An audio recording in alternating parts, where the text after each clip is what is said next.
Friends, இன்றைக்கி நீங்கள் பார்த்துட்டு இருக்கிறது வந்துட்டு எங்கள் சீனி பிள்ளைங்க மரம் எவ்வளோ நீளம் இருக்குது பார்த்தீங்களா. இங்கேருந்து இருக்குது, அது பக்கத்தில் நம்ம தென்னை மரம் வேறு இருக்குது. இதில் வேறு தேங்காய் இருக்கும். வெயிலுக்கு போய் தேங்காய் சட்னி அரைக்கணும், போய் தோசை சாப்பிட்லாம் அப்படின்ட்டு தான். அப்புறம் வந்துட்டு நம்ம சீனி பிள்ளைங்களை வந்து இவ்வளோ நாள் நம்ம கிடச்சிச்சுங்க. இது எல்லாமே நம்ம சரி இவ்வளோன்னு எடுத்து வாயில் போட்டு சாப்பிட்டு பார்க்கலாம் தான் அல்டிமேட்டில் இருந்துச்சு. சரி வாங்க அடுத்து பார்க்கலாம். இப்போ தான் எலும்பு கொஞ்சம் குட்டி தான் பார்த்துட்ருக்கீங்க. அது நம்மளை பார்த்தோன்னே எப்படி ஓடுதுன்னு பார்த்தீங்களா. ஓகே, அடுத்தது வாங்க நம்ம மல்பெரி இலையை பார்ப்போம். நாங்கள் போன வீட்டில் மல்பெரி இலை காமிச்சிட்டு வந்தோம்.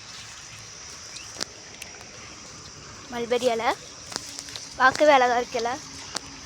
அடுத்து வாங்க நம்ம போய் வாழை மரத்தை காமிச்சோம். இப்போதான் எல்லாத்துக்கும் தண்ணி விட்டுட்டுருக்குறாங்க. சரி வாழை மர தோட்டத்துக்கு போகலாம்.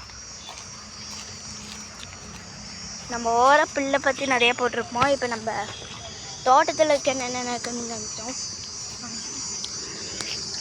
தோட்டத்துக்கு வந்தாச்சு. கதவுலேருந்து வெளியேருந்து வந்துட்டு சுற்றி பார்த்தோன்னா இங்கே ஒரு தென்னை மரம் இருக்கும் பார்த்தீங்களா. இப்போ தான் நம்ம வாழை மரத்தில் வந்துட்டு வாழைப்பழம் வந்துட்டு காய்க்க ஸ்டார்ட் ஆகிருக்குது. பிஞ்சாக இருக்குது. இதான் நம்ம வாழை மரம் தோட்டம். இங்கேருந்து நம்ம வாழை மரம் வந்துட்டோம். இந்த சைடு வந்துட்டு நம்ம பில்லு இருக்குது.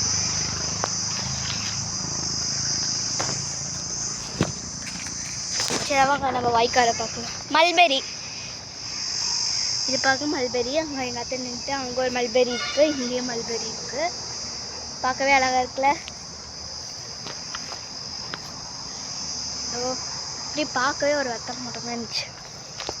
அடுத்தது பார்க்கலாம். அடுத்து நம்ம வாய்க்காலில் போய் பார்க்கலாமா. வாய்க்காலுக்குள்ளே போய் பார்ப்போம். இது நம்ம வாய்க்கால்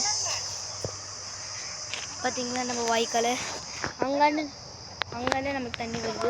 இது வந்துட்டு நம்ம டேரெக்டாக தண்ணி வந்துட்டு நல்லா ஜில்லுன்னு தான் வரும். எப்பவுமே சூடாகவே வராது. அவ்வளோ ஜில்லுன்னு தான் இருக்கும். பார்க்கவே சூப்பராக இருக்கும். அங்கே போகும் வாய்க்கால்.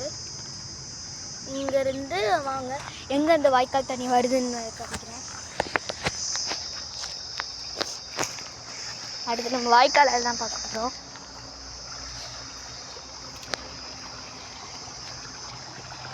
இந்த அங்கேருந்து தான் வருது. நல்லா ஜில்லுன்னு தான் இங்கெல்லாம் வருது.